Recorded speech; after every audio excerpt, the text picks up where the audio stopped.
বিশ্ব মানবতাকে বৃদ্ধাঙ্গুলি দেখিয়ে অবরুদ্ধ গাজা উপত্যকায় বর্বর হামলা চালাচ্ছে ইহুদিবাদী রাষ্ট্র ইসরায়েল। নেতানিয়াহু বাহিনীর বর্বরোচিত হামলার প্রতিবাদে আজ ঢাকা সহ দেশের বিভিন্ন স্থানে বিক্ষোভ ও সমাবেশ করেছেন শিক্ষার্থীরা। অনেক শিক্ষা প্রতিষ্ঠানে ক্লাস ও পরীক্ষা স্থগিত রয়েছে। বিশেষ করে বিশ্ববিদ্যালয়গুলোতে ব্যাপকভাবে এই কর্মসূচি পালন করা হচ্ছে। এদিকে গাজায় চলমান গণহত্যার বিরুদ্ধে দেশের বিনোদন অঙ্গনের তারকারাও সরব হয়েছেন। গতকাল থেকে সামাজিক যোগাযোগ মাধ্যমে তারা নিজেদের ক্ষোভ ও প্রতিবাদ প্রকাশ করেছেন। মানবতা বিরোধী এই ভয়াবহ হামলা বন্ধের আহ্বান জানিয়েছেন তারা। গাজায় ইসরায়েলের নির্মম হত্যাযজ্ঞের প্রতিবাদ জানিয়ে চিত্রনায়ক শাকিব খান ফেসবুকে লিখেছেন, গাজা শুধু একটি ভৌগোলিক নাম নয়, এটি যেন আজ নির্যাতিত মানুষের প্রতীক।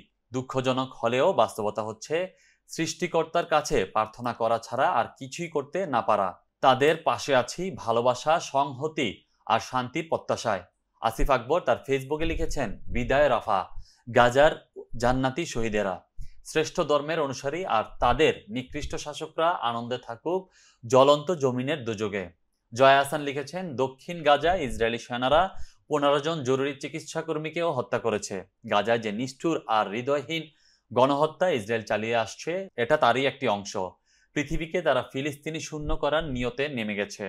আক্ষেপ ও অসহায়ত্বের কথা উল্লেখ করে আরিফিন শুভ লিখেছেন, গাজার আকাশে যে দোয়া আর অশ্রুর বৃষ্টি, সেই নিষ্ঠুরতার বিরুদ্ধে আমরা শুধু প্রার্থনা করতে পারি, কাঁদতে পারি আর চিৎকার করতে পারি।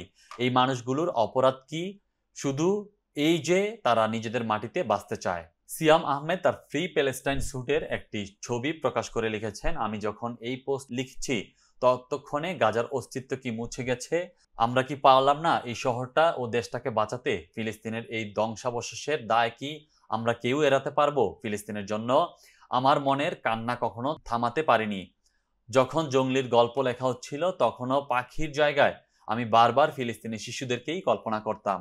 আমরা কি শিশুদের জন্য একটি সুন্দর পৃথিবী উপহার দিতে পারি না? যখন যুদ্ধবিরতি চলছিল তখনও আমি শান্তি পাচ্ছিলাম না। শুধু মনে হতো এই বিরতি কতক্ষণের, কতক্ষণ এই মানুষগুলো বাঁচবে।